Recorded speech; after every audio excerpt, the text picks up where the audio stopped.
Price anchoring. Quite a complicated strategy to get to grips with, but one that actually works quite well should you work in sales. Think of it as the super secret tip you can use in your back pocket, literally nothing in there because I'm broke, when negotiating. So what exactly is price anchoring and how can you use it to come up with pricing strategies in sales? Keep watching to find out more.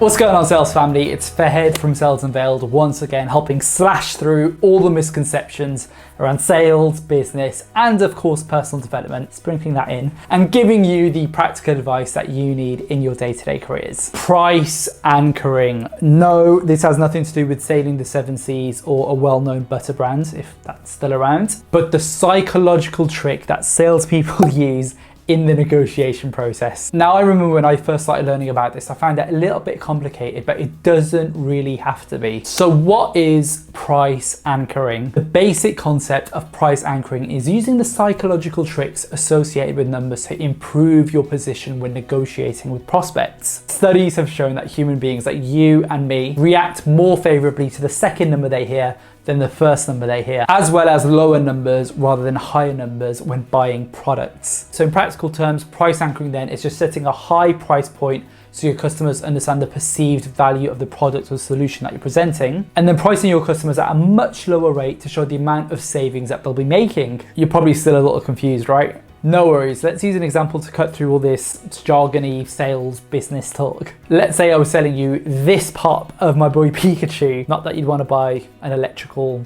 hairy rat for some reason. Now, an actual question you, the customer, would have is exactly how much would this bad boy cost? Now, let's say if I said that Pikachu costs $1,000, you'd probably be thinking, hang on a second, that's incredibly expensive. Why am I going to pay $1,000 for this idiot? You'd be inclined to think, it's a very expensive item. However, if I was to say that this used to be valued at $2,000, but now for a one-time limited fee, you can actually purchase it for $1,000, you're gonna be thinking, wow, I'm actually making a $1,000 saving on this little guy. It's why some companies love to have sales going year round to ensure that their customers think that they're making a massive saving on their products, and it might not actually be. The same process then can be applied when selling anything, whether it's software, business services, physical products, all those kinds of things. How to use price anchoring in your sales negotiation. So now we know what this little psychological trick is. We can use it in our favor in the sales negotiation process. Let's break this down in a 2-step process. 1, lay out the entire value before you give your first price point. So the first step of price anchoring is showing the value that your product or solution can bring. A lot of your account executives watching this would have probably already done this actually throughout your pitch,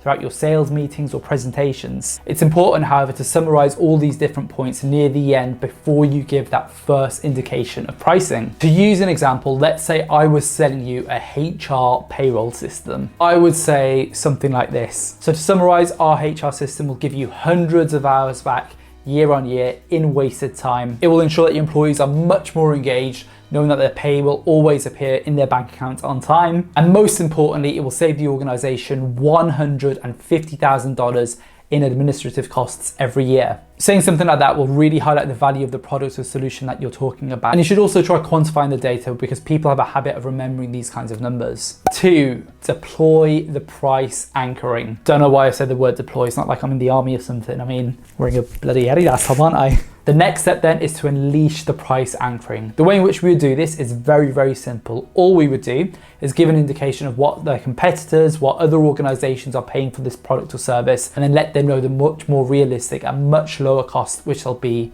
more favorable to. Now, this information can be delivered in a couple of different ways, but I like to use the following 2 methods. The first one is letting them know what their competitors are paying. Only use this information if you do work with their competitors though. To price anchor with competitors then, you'd say something like this. So for some of the larger organizations we work with in your sector, whether it's Microsoft or Apple, we typically charge around about $100,000 per year.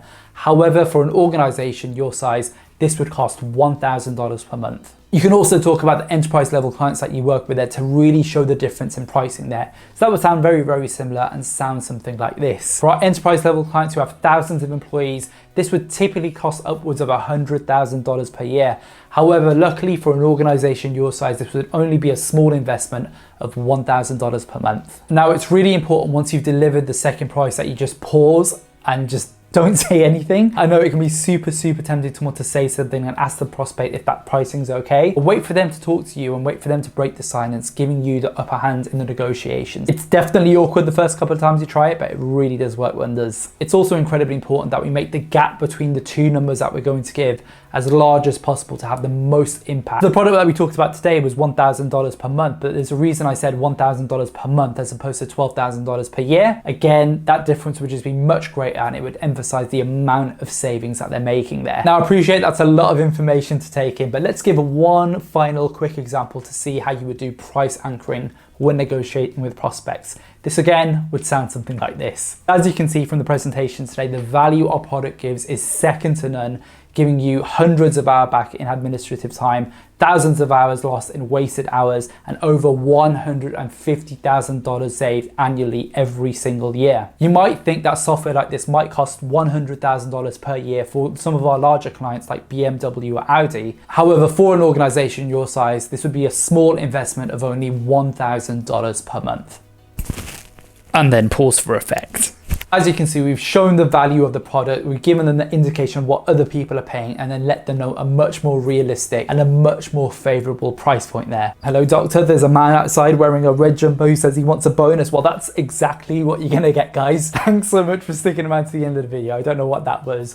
But price anchoring is definitely one of those things that can be a little bit complicated to understand in the first couple of tries. Hopefully the videos helped today. As such, I wanted to share a couple of other videos, or one other video really, from another guy who's done a fantastic job explaining what price anchoring is. And that would be Aaron Evans over at Aaron Evans Sales Training. I'll link to his video down below, but it goes into a lot more detail around the psychology behind price anchoring. So feel free to check it out. As always, if you've liked what you've seen here and you want to see more around sales, business, side hustles, or personal development, leave a comment down below. Let me know your thoughts, guys. And as always, I'll see you in the next one. Not sure if the light will display there properly, but we'll try it anyway. Bye for now.